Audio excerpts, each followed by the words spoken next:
Bonjour à tous. Les premières élections sénatoriales au Togo marquent un tournant dans l'évolution politique du pays, avec l'absence remarquée des poids lourds de l'opposition, notamment l'Alliance nationale pour le changement ANC, qui a choisi de boycotter le scrutin. La Chambre haute du Parlement s'annonce comme un bastion incontesté du parti au pouvoir, l'UNIR.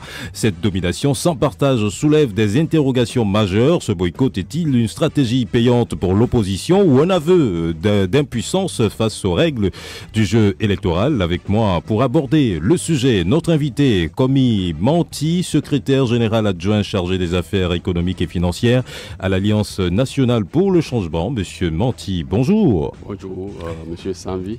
Et merci d'avoir accepté notre invitation sur les antennes de Nana FM. C'est avec plaisir. J'en profite pour faire un coucou à vos auditeurs et auditrices et leur souhaiter une bonne journée. Merci. Vous aussi, chers auditeurs et auditrices, vous avez donc le droit d'intervenir par téléphone dès que l'antenne vous sera ouverte pour partager avec nous votre avis sur le sujet au 91 09 71 71 ou au 96 61 58 58. Bienvenue dans le débat de Nana FM. Bienvenue sur la plus belle dame de Lomé. Monsieur Manti, une fois encore, bienvenue dans le débat de Nana FM. Merci. Alors, votre parti, l'ANC, a boycotté les sénatoriales. La première question que j'aimerais vous adresser, pourquoi votre parti a-t-il pris cette option après sa participation régionale? Non, ça n'a pas trop de lien avec notre participation régionale.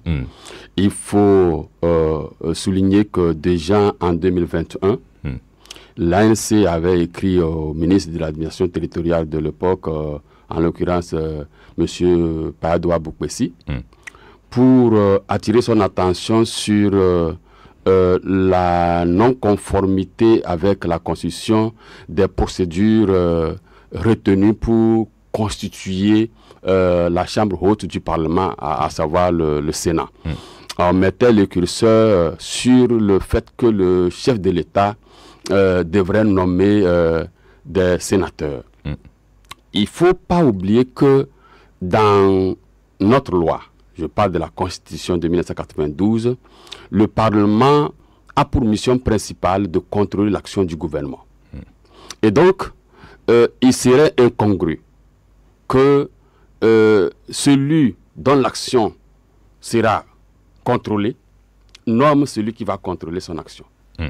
Donc, en l'occurrence, le chef de l'État, qui est le patron de l'exécutif, ne peut pas nommer les membres du Parlement qui vont contrôler l'action de son gouvernement.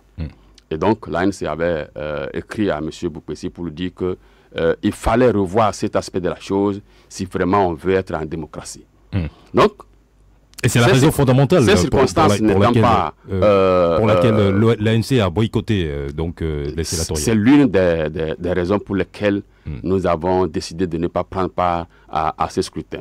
À cela, il faut ajouter que déjà, les élections municipales de 2019 étaient des élections frauduleuses.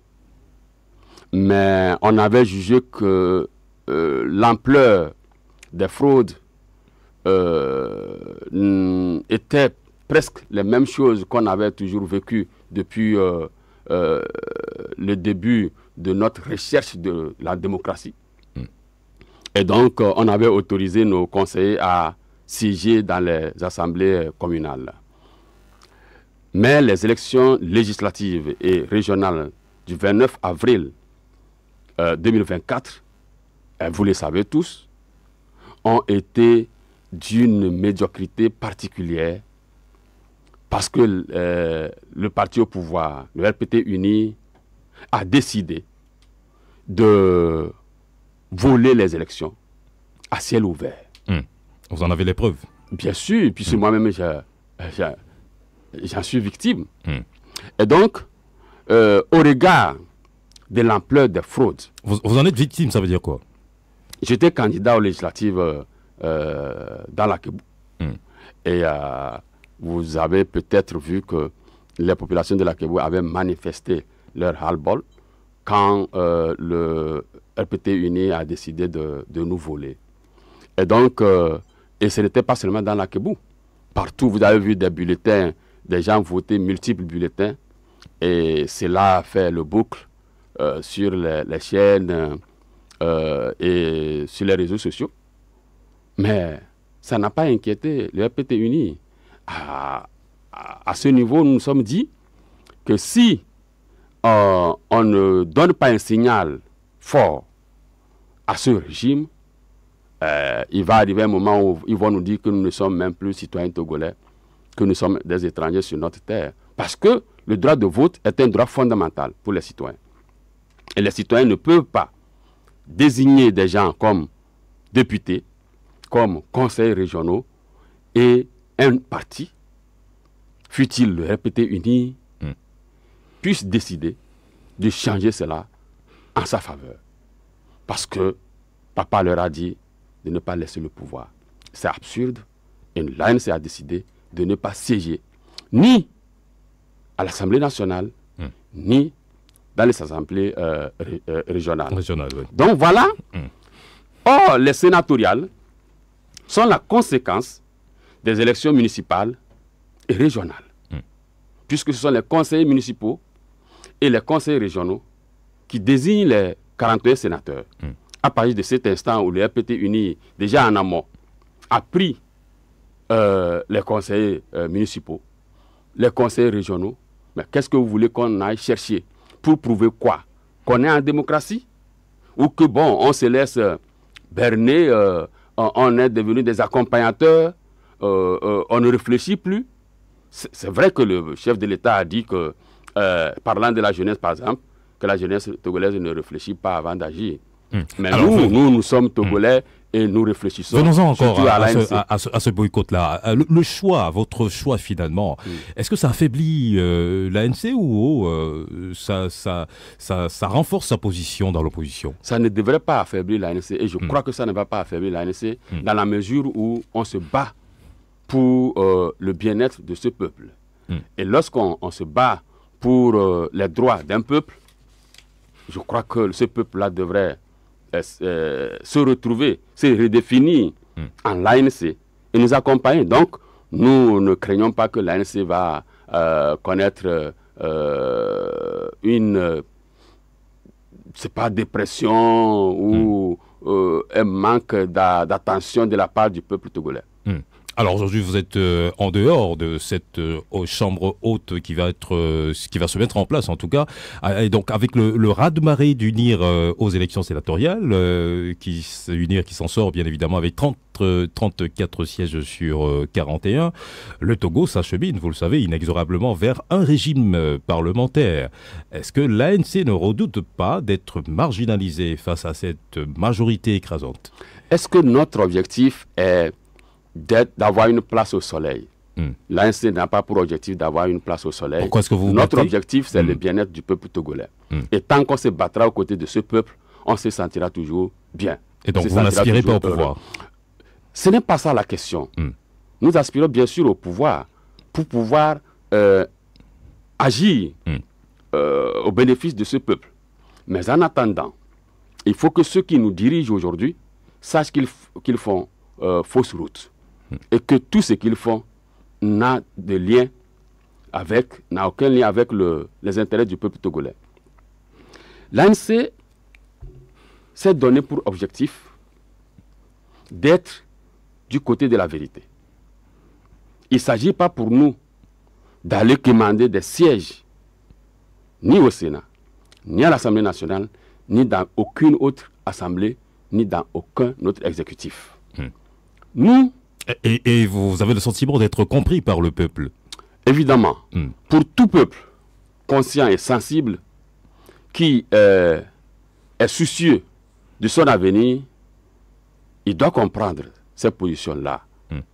Il doit comprendre ces positions-là. L'ANC dit que tant que le RPT uni ne va pas comprendre les bienfaits de la démocratie, tant que le RPT uni ne va pas mettre au devant de la scène l'intérêt public, il ne verra pas l'ANC se mettre dans la course pour dire que nous allons les accompagner, nous allons faire... Non, je crois que ça suffit. Depuis 1993, qu'on a commencé par faire les élections dans ce pays, à aucun moment, le RPT uni n'a prouvé qu'ils veulent de la démocratie. Et vous pensez que cette politique du boycott va pouvoir porter des fruits?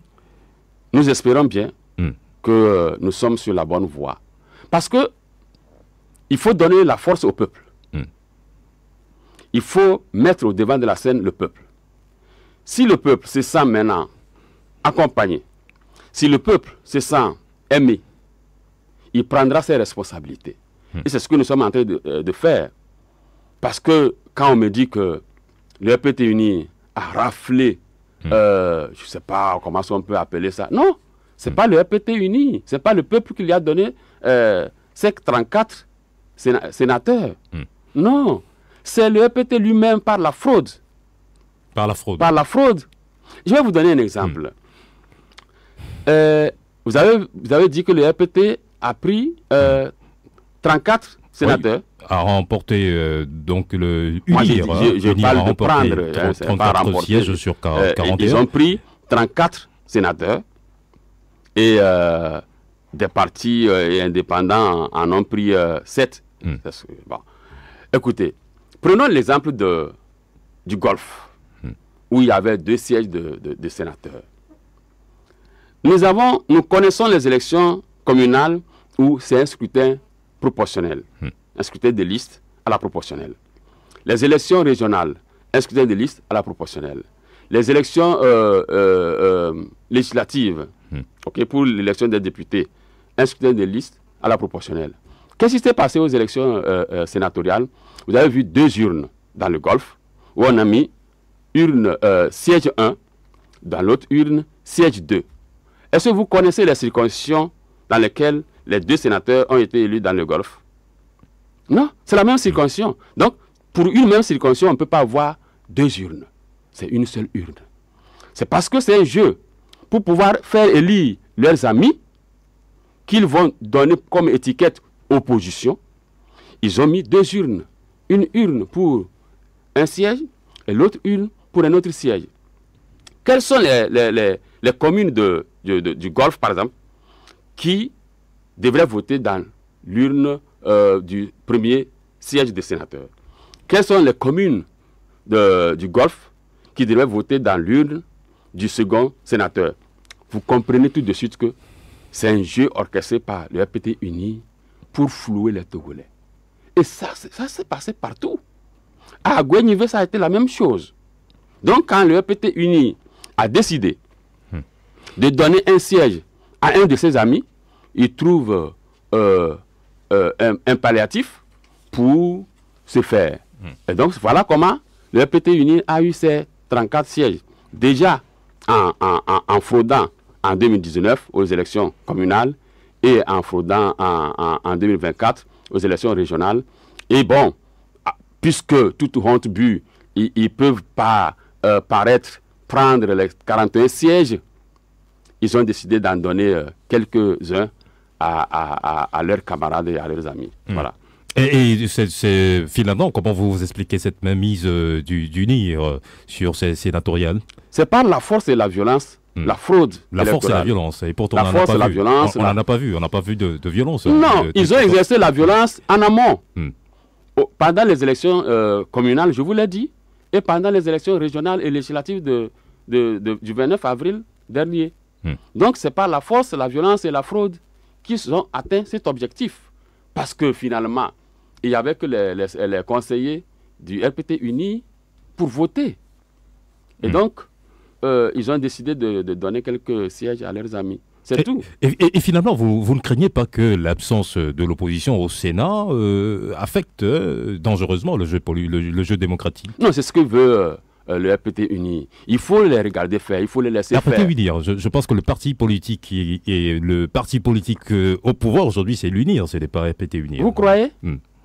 Mais eux-mêmes, ils viennent de nous en donner la confirmation. Il n'y a pas... D'ailleurs, ça continue. Quand ils ont décidé de célébrer les 20 ans de décès de Gnassingbé Eyadema. Mais Gnassingbé Eyadema, c'est quel symbole? Un ancien président de la République. Du RPT. du RPT. OK? Eh bien, donc l'UNI se réclame du RPT.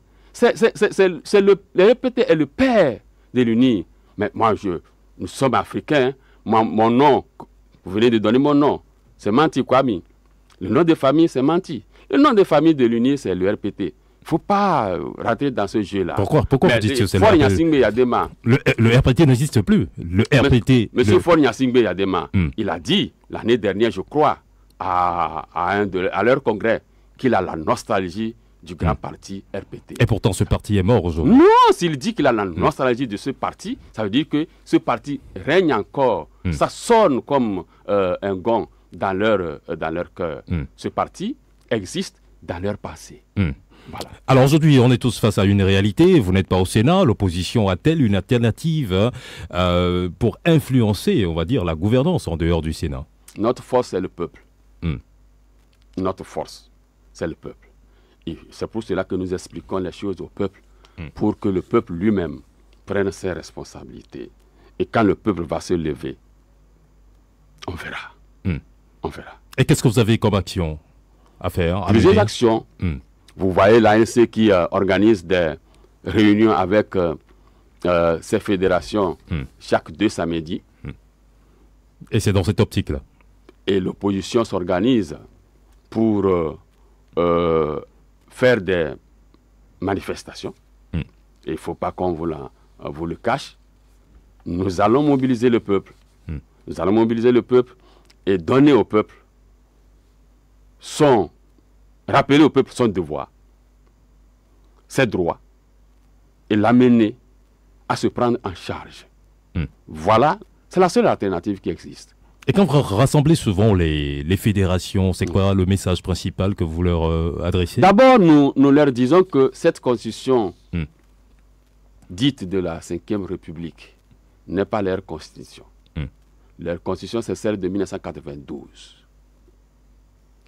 Et qu'ils doivent tout faire pour empêcher que cette constitution-là puisse être mise en œuvre. Et pourtant, c'est déjà le cas avec bientôt la mise en place du Sénat. Chacun a son agenda. On basculera définitivement dans la 5e République. Ça concerne le RPT uni. Chacun a son agenda. Je vais vous dire une chose. Quand vous voyez le RPT uni agir, vous allez croire qu'ils n'ont aucun problème. Eux-mêmes, ils ont dit, entre-temps, par la bouche d'un de leurs responsables, qu'ils ont le boulevard devant eux. Mais, ce sont eux qui ont les plus grands problèmes. Dites-moi, pourquoi le RPT uni s'est senti obligé? Je pense que c'est UNI qui existe. Ça, c'est votre cas. Vous parlez de l'UNI. Moi, je parle du RPT uni. Quand le RPT uni s'est senti obligé de changer notre constitution par des députés dont les mandats avaient expiré, vous pensez que c'est quoi? Ils ont eu 5 ans avec une majorité à l'Assemblée nationale. Ils avaient tous les quorums pour faire ce qu'ils veulent. Ils n'ont pas changé la constitution. C'est après l'expiration des mandats des députés qu'ils ont trouvé la nécessité de changer la constitution. Ça veut dire qu'ils ont des problèmes, soit en interne, soit avec la communauté internationale. Ça, c'est de deux. Qu'ils viennent déclarer qu'ils veulent rentrer dans l'AES. Il n'y a pas longtemps, ils l'ont dit. Mais l'AES, c'est quoi? C'est un regroupement de pays sahéliens. Dites-moi si le Togo est un pays sahélien. Comment est-ce qu'un pays côtier qui n'a rien à voir avec le Sahel peut devenir membre d'un regroupement de pays sahéliens? C'est-à-dire, quelque part, quelque chose les dérange. Ça ne va pas chez eux. Et donc, pour cacher leur malaise, ils font tout ça là.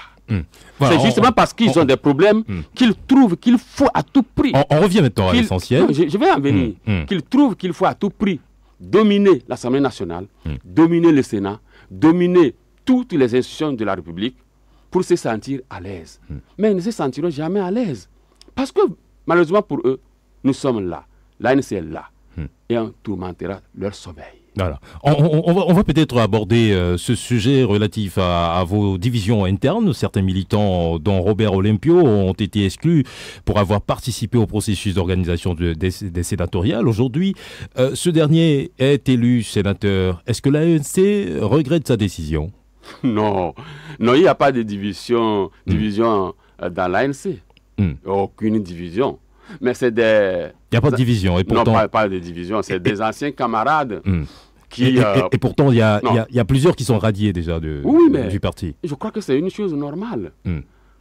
Quand vous êtes une armée et qu'il y a des gens, des militaires, qui désertent au front, où il y a des militaires qui ne respectent pas les consignes données, qui sont dans l'indiscipline, qu'est-ce qu'on fait?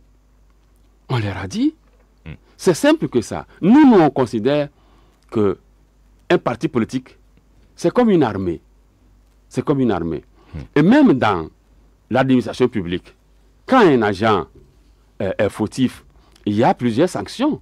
Et ça peut aller jusqu'à la radiation. Donc, l'ANC, c'est même parce qu'on a radié une dizaine de personnes, une vingtaine de personnes, que cela signifie une division. S'il y avait une division, toutes les décisions qu'on avait prises n'auront pas été des décisions consensuelles. Je vous rappelle que M. Olympio, quand il était de l'ANC, il était membre du comité politique, membre du bureau national. Et toutes les décisions que nous avons prises de ne pas siéger à l'Assemblée nationale, M. Olympio était d'accord. De ne pas siéger au conseil régionaux, M. Olympio était d'accord. Mais je dois être franc pour dire qu'au lancement du débat, M. Olympio n'était pas d'accord. Il avait voulu qu'on siège. Mais avec les arguments développés par les uns et les autres, on a fini par atteindre le consensus. Voilà. Il y a un de ses camarades qui avait dit en réunion que lui, il aimerait qu'on siège. Mais si le parti décide qu'on ne siège pas, il s'accommodera. Vous comprenez? Aujourd'hui, il a fait faux bond. Donc, quand les gens viennent vous dire ici qu'on les a exclus parce qu'ils ont décidé d'aller siéger, non, c'est parce qu'ils ont désobéi à leur propre engagement. Parce qu'ils ont demandé au parti de ne pas siéger. Et plus tard, ils vont siéger. C'est normal qu'on les exclue. Voilà, on vous permet, nous allons revenir sur le sujet un peu plus tard. Nous allons donc marquer une courte pause et retrouver juste après nos auditeurs. Voilà, on me fait signe que voilà, il n'y a pas de pause. Donc on poursuit ce débat ici en studio et nous allons déjà ouvrir la ligne à nos auditeurs. Une chambre haute à venir sans les poids lourds de l'opposition. L'unir en domination totale, c'est la réalité qui se dégage après les sénatoriales du 15 février. Quelle analyse faites-vous de la situation? Maintenant, l'antenne est à vous, chers auditeurs et auditrices. Vous avez la parole au 91 09 71 71, 96 61 58 58. Le premier auditeur en ligne, Nana FM. Allô, bonjour. Oui, bonjour. Bonjour Pelé, bienvenue dans le débat. Je salue M. Mal. Monsieur Pelé, bonjour. Je pense que le peuple togolais est un peuple mature, très intelligent. Dans la sous-région, le peuple togolais est un peuple expérimenté. Tout ce qu'on appelle les élections sénatoriales, le peuple togolais fait ça. Ce n'est pas qu'on ne connaît pas ce qu'on appelle sénatorial, mais le peuple togolais ne veut pas participer. C'est l'explication. C'est très simple. Le peuple togolais ne veut pas participer. Voilà, Monsieur Pelé, j'ai une question à vous poser. Oui. Alors, est-ce que vous pensez que le boycott des élections sénatoriales par l'ANC était une bonne stratégie? Mais pourquoi pas? C'est-à-dire, D'accord. ce n'est pas question de boycotter qui est le problème. Quelle organisation des élections doit peut-être unir le souris au peuple togolais pour l'instauration de la démocratie? C'est de ça qu'il s'agit. Mais si le RPT uni croit que casser les partis, détruire les partis, pêcher des gens dans les partis pour aller assiéger, mais quels sont, regardez le président Fort, que je dirais qu'il est né à la présidence du papa Yadema. Mais depuis aujourd'hui, il a tout le pouvoir. Quelle institution qui n'a pas dans ses mains et qui l'empêche de ne pas développer le pays comme le développe le président Patrice Talon au Bénin? Est-ce que le président Patrice Talon a un parti politique?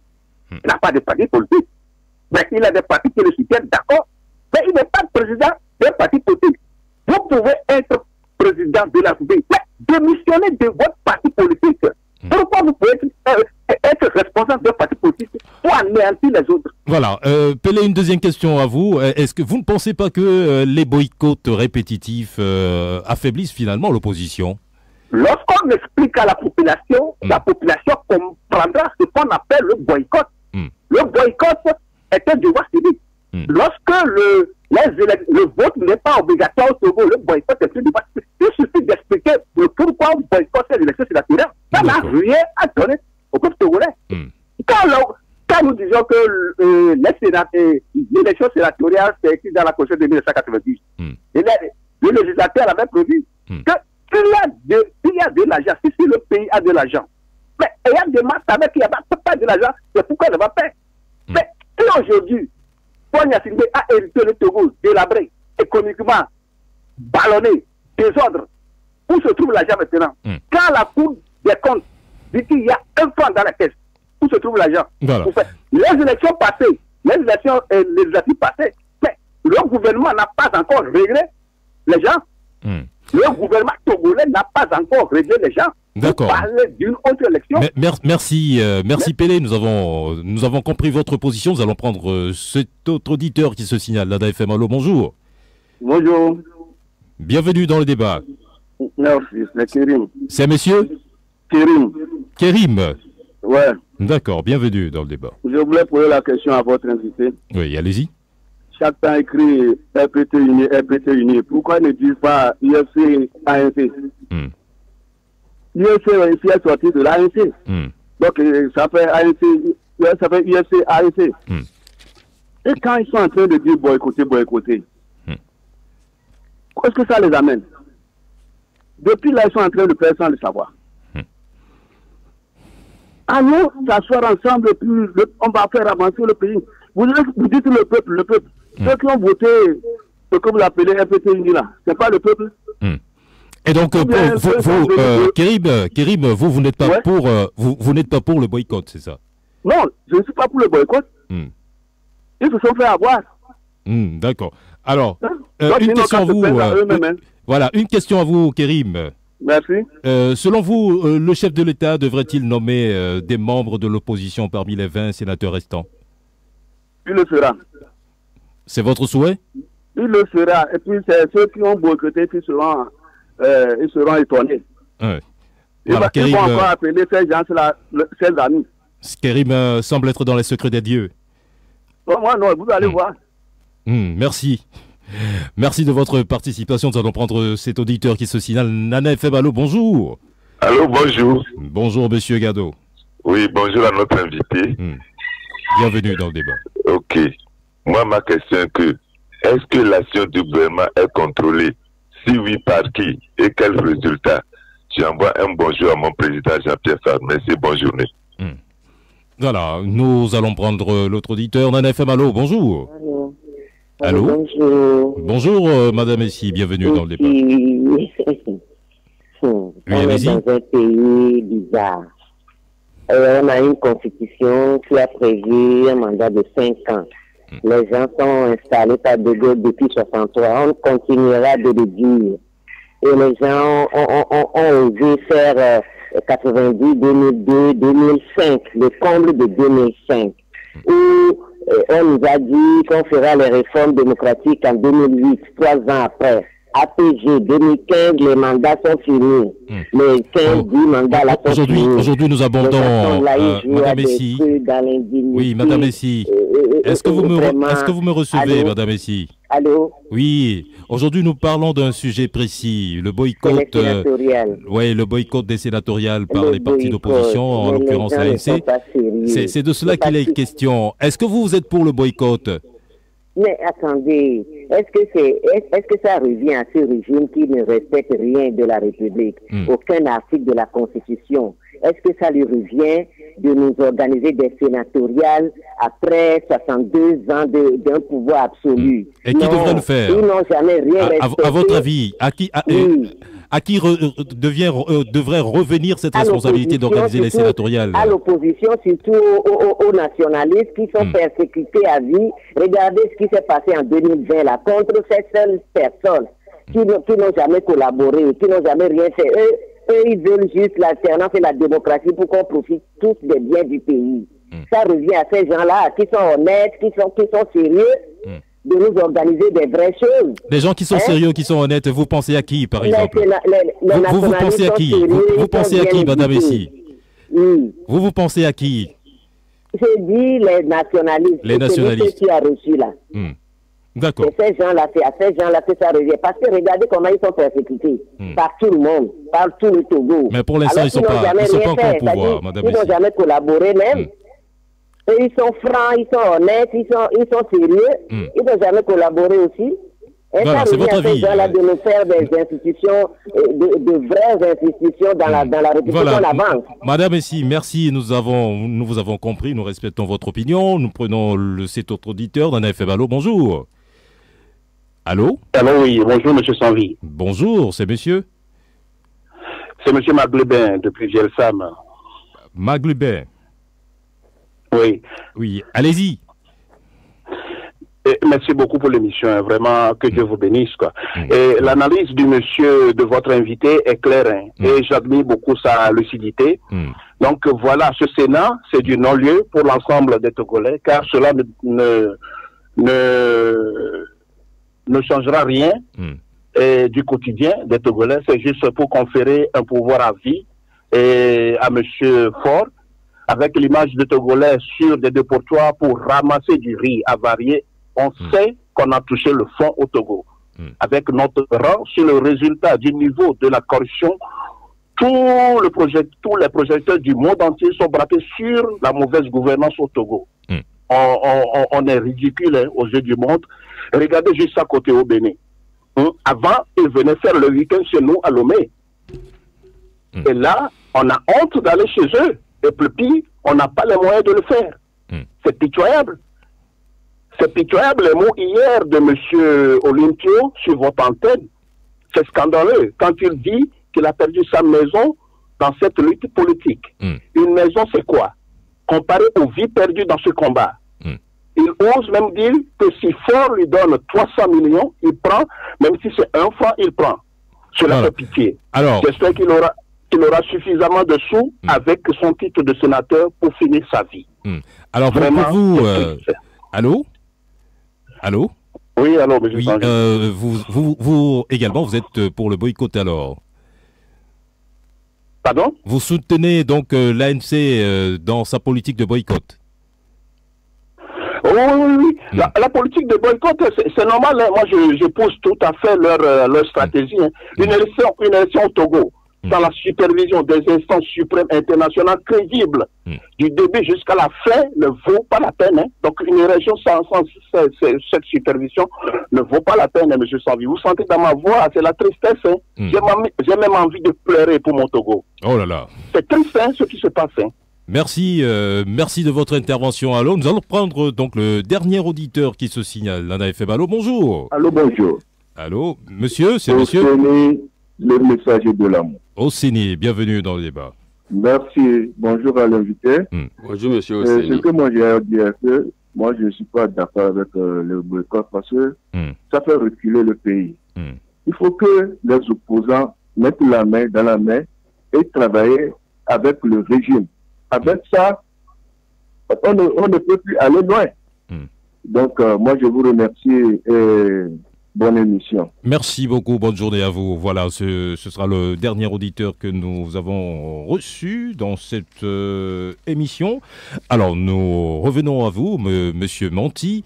Vous avez écouté donc les interventions de chacun de nos auditeurs. Vous avez également écouté les commentaires.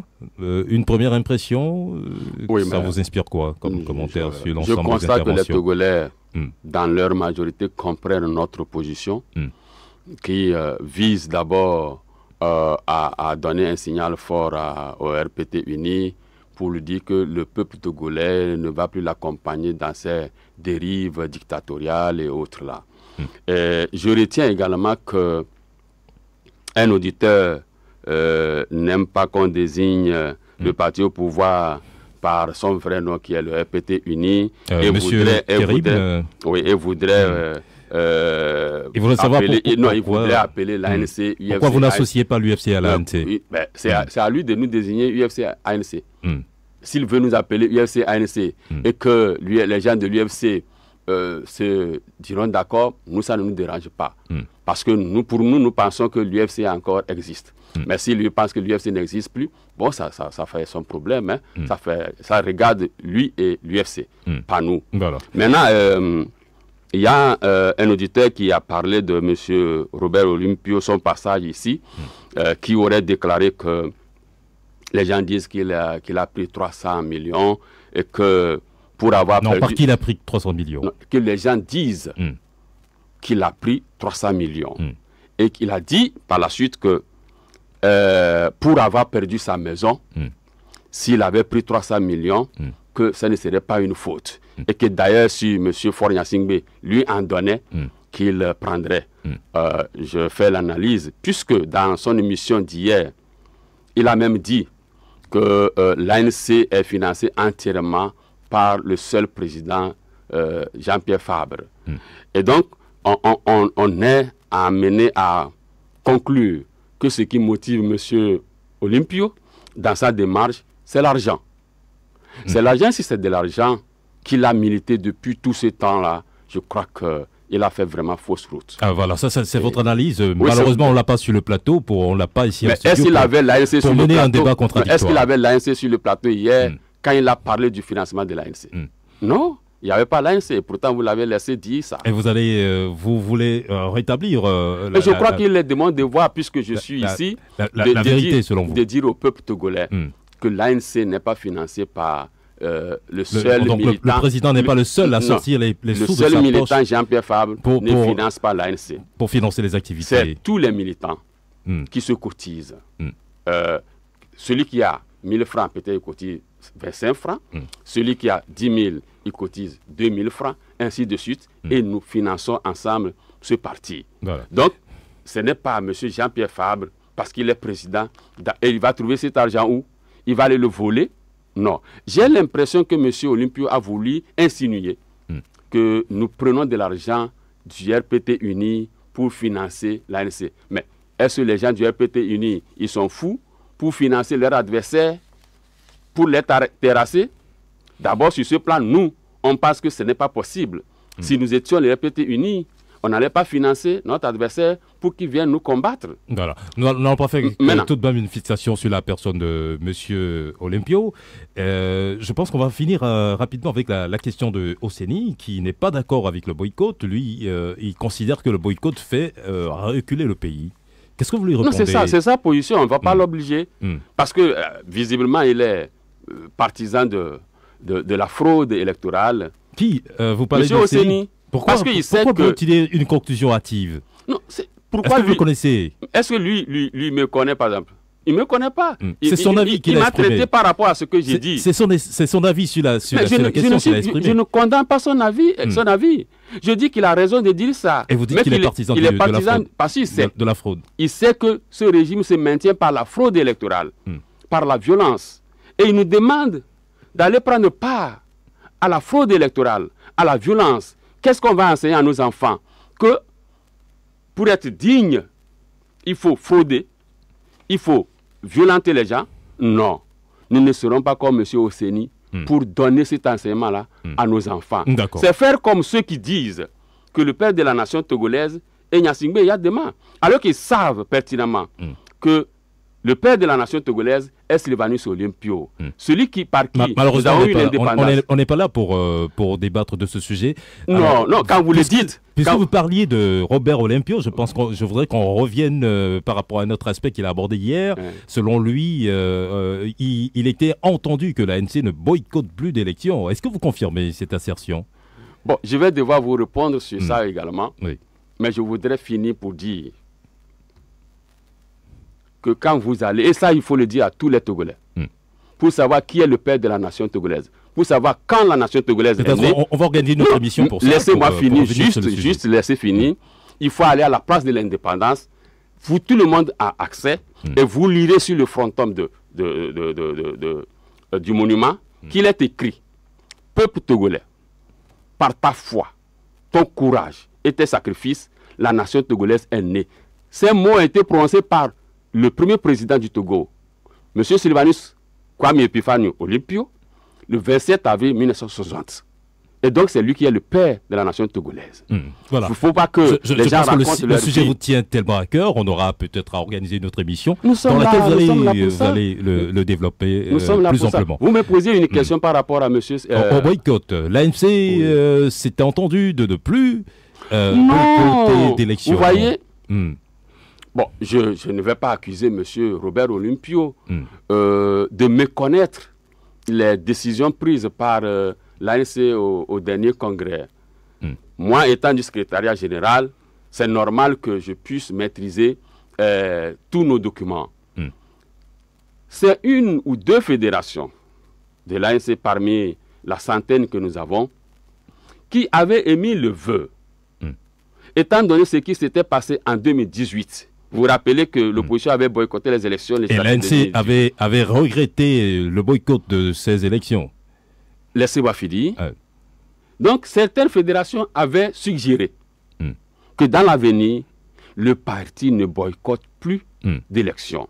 Et donc, dans notre rapport général, nous avons l'obligation de retracer toutes les suggestions des fédérations. Et c'est en retraçant ces suggestions-là que nous avons donné lecture à ce que ces fédérations-là avaient souhaité. Malheureusement pour elles, leurs suggestions, leur volonté n'avaient pas été retenues par le Congrès. Mais pourquoi les gens nous prennent comme... Et là, nous sommes le 10 octobre 2020. Le 10 octobre... Non. Le 10 octobre 2020. Non, quand l'information a été rendue publique. L'information... Non, c'était à notre Congrès. Je crois que c'était en lors novembre. Du conseil du parti. Le conseil du parti. Oui, 10 octobre 2020. Oui. Mais ce n'était pas une résolution. C'était pas une résolution, mais c'était, c'est moi d'ailleurs qui avait donné lecture de ce rapport général, qui retraçait les avis de nos fédérations depuis l'international jusqu'à l'intérieur ici, où on avait dit que certaines fédérations avaient émis le vœu qu'on ne boycotte plus d'élections. Mais les résolutions qui avaient été prises n'ont pas retenu ce point.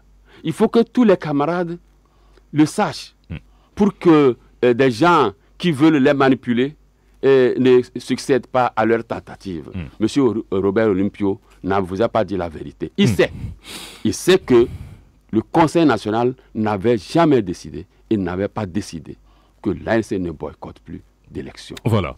Donc cette émission tire à sa fin. Votre mot de la fin?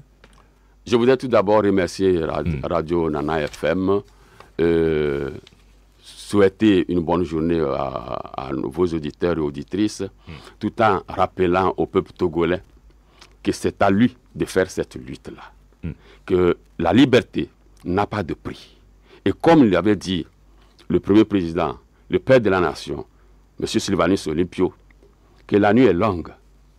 Mais à cette époque, il nous avait dit, le jour vient. Je voudrais dire aujourd'hui que le jour est arrivé. Sortons de nos maisons et on verra le jour. L'ANC conduira le peuple vers le jour. Voilà. Merci. Et ce sera le mot de la fin. Merci à vous, Komi Monti. Vous êtes le secrétaire général adjoint chargé des affaires économiques et financières à l'ANC. Merci à vous, chers auditeurs, de nous avoir suivis. Merci à Georgette Clousset pour la collaboration technique. Moi, je suis Émile Sanvi. Restez scotchés sur votre radio.